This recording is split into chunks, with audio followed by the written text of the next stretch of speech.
Alright, friends, Magic Matt over here to talk some shit, coming at you from Slovakia. And let's review. Let's talk about some of the stuff that went down this past weekend. Last Saturday, Conor McGregor's knee exploded in his comeback. I'm sure you all saw. I think he came in with a bad knee already, but whatever. I thought Max was going to melt him in the second or third round anyway. I think he's done. So not much to say there. Paddy Pimblett with slick Darce, Peruvian Darce, I think they're calling it on the internet, against BSD, Benoit Saint-Denis.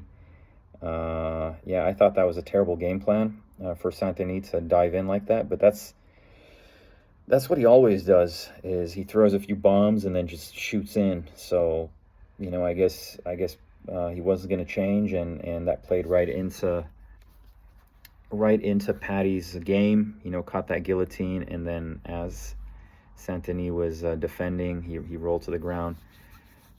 Paddy wrapped up that Darce, and that was it. That lasted seconds. So the two big fights, the main event, co-main event, were over in seconds. And then, other than that, it was pretty cool to see Whitaker get a win up at light heavyweight. Got the TKO against Krylov, second round, and Royval with a wild fight against Kavanaugh. I think they got some kind of performance bonus for that one. Royval came through. I mean, both guys were rocked at certain points, but Royval with that pace just came through in the third round, got the rear naked choke. So that was a fun one at flyweight. And the big stuff over here in Europe was the middleweight title fight and rematch between Jotko and Angizek, and this got crazy. There was a huge brawl in the cage after the fight. Jotko won it on points this time, went all 5 rounds, and just terrible to see something like that, with people jumping into the cage. I think one of Angizek's corners or friends or coaches spat on Jotko in the cage. Angizek stole the belt, ran off with it, and started posting himself with it, saying he was still the champ. Just embarrassing, bottom of the barrel stuff. But the fight itself, not great. Jotko won it 48-46, and that's with Angizek getting docked 1 point for grabbing the cage. I mean, Angizek was fouling the entire fight, grabbing the cage, back of the head shots, not shot. It was wild. The refereeing was terrible, absolutely atrocious. Not only in the title fight, but just overall. I feel like I read some stuff this week online about, like, oh man, championship fight, 5 rounds, elite. You hear words like elite. Like, come on, man. What are we doing? What are we talking about? Angizek, Jotko, mid-30s, late 30s guys, past their prime. Jotko washed out of the UFC. Angizek never made it to the UFC. And this is, some kind of a prelims at best fight in the UFC, whereas this was the main event, and they're able to sell this. They're able to package this as elite, and that's, hats off to the marketing machine, that they're able to take fighters like this and really promote them and sell them, and get fill out these stadiums or arenas, and sell pay-per-views, get TV deals, because these guys are just not that good within this context. Yotko is definitely the better fighter. I think right now, I don't think they really have anyone there that can beat him. These other guys at middleweight got nothing for him. But Yotko as well. I mean, you can tell he's still solid, but you can tell he's getting older. If you've watched his older fights, from back in the day, you can tell he's slowing down now. But he's still a good positional grappler. The problem for Yotko is that that's what he has. That's all he has. That's the A game. So when he runs into someone that is a better positional grappler than him, he really doesn't have a way to counter that. And then if someone forces him to stand, that usually doesn't go too well for him either. He moves around, kind of waiting for his opportunity, but his output is pretty low. Doesn't move his head very well, and if anyone forces him to stand for extended periods of time, he's going to get boxed up by good strikers. So he needs to take it to the ground. He needs to press them against the fence, and if he can't do that, then he's in trouble. And like I said, you can tell he's slowing down a little bit in terms of just speed, reaction time. Maybe even the cardio isn't what it used to be. And but that said, he's their best fighter at the moment at middleweight. I also saw some stuff about Fleury wanting to come down to middleweight. Come on, man. I mean, because they did have a fight. He did fight Yotko in PFL, I think, and that was a no contest. One of them got caught roiding. I'm not even sure which one. Probably Fleury, Big Willie. And yeah, that's not going to happen. I don't see Big Willie getting off the sauce to come down to middleweight. And even saying some headlines out here about I think Fleury was saying something about getting a UFC offer and things like that. Like, come on, man. Like, what are we talking about here? I mean, the guy, he's been doing well in Octagon lately, and that's all well and good, but that guy is not passing any kind of testing, so what are we even talking about? Same thing goes for the German guy. Forgot his name, but the Neanderthal, the grappling guy.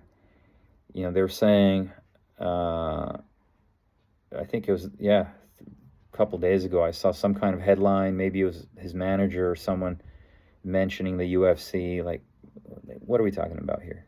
That guy is not passing any tests either. That's just the reality of the situation here in these European organizations. And it's not just Octagon, it's all the organizations here, all the big ones, the small ones, obviously, needless to say, same thing. So that's just how it is. But these guys need to stop talking about the UFC. That's not happening. So I don't see anybody beating Yotko at middleweight right now with their current roster. They're going to have to kind of just wait for him to get older, or just stop training or something, or bring in someone from outside the organization to challenge him, because the rest of these guys are not good enough. They had another middleweight fight on the card. Kinsel beat Kayvand. I saw a lot of people saying, "Oh, this Kayvand's gonna trouble Kinsel and this and that," but and Kinsel hasn't looked great in recent years. I think his last fight, he had. I don't know if it was his. It probably was his last fight before this against Pukac. He looked good, but I mean, you always you got to look at who he's fighting. So that was an easy fight for him. This one too. I mean, Kaivan moved around in the first round. Kinsel poked him with the jab in the first round, won that round, I think, on points. And then second round, he and this guy's supposed to be like a good wrestler, which I'm not saying he's not, but Kinsel cracks him down, head outside single, cracks him down, and Kaivan just dies from that position. I mean, no counter, just kind of lays down and does nothing. Kinsel mounts him and arm triangles him like a baby. So, I mean, again, I think we're in a bit of a bubble here in with European MMA, and a lot of people, thanks to the marketing and the longevity of some of these fighters in these organizations, are a little bit delusional about the level of MMA that we're watching over here. But yeah, Kinsel, easy win. I don't think he beats Yotko.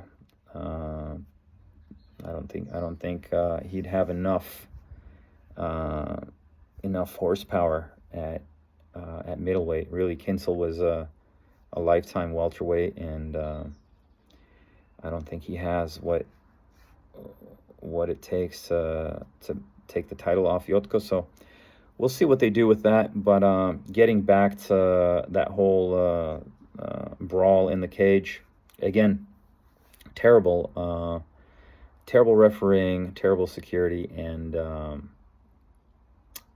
it can happen. I mean, we saw it happen in the UFC. We saw it happen in Strikeforce back in the day. But the main thing is what they do after, what they do with it. And if they don't do anything about it, because they kind of want to coddle these fighters in Germany that they're banking on, then you're going to see more of this. You're going to see this culture, and it's been growing. I've seen it in other places as well, in Austria. It's just going to get worse with this kind of stuff. So hopefully they do dole out some fines and some punishment, but I'm not holding my breath. Yeah. So that's pretty much it for the Octagon situation there. And then what else? We'll try and get this out today or maybe tomorrow. And then I'll be back next week to review, I think it's UFC Oklahoma with Dricus du Plessis against Kamaru Usman. Now, I'm not a betting man, okay, and I don't think the odds are. I think the odds are stacked in du Plessis' favor there. I think most people understand that he's the favorite. I mean, this is at middleweight, but yeah, I don't think Usman's gonna do very well, but we'll see what happens. But I'll be back to talk about that again. Another middleweight fight. Obviously, middleweight in general is of huge interest to me, since our main guy, our top guy, is a middleweight, and he is on his way to the UFC. But I'll be back to talk about that next week, and then we have, I think there's something in Abu Dhabi and then Belgrade. So I'll definitely be back to talk about Belgrade.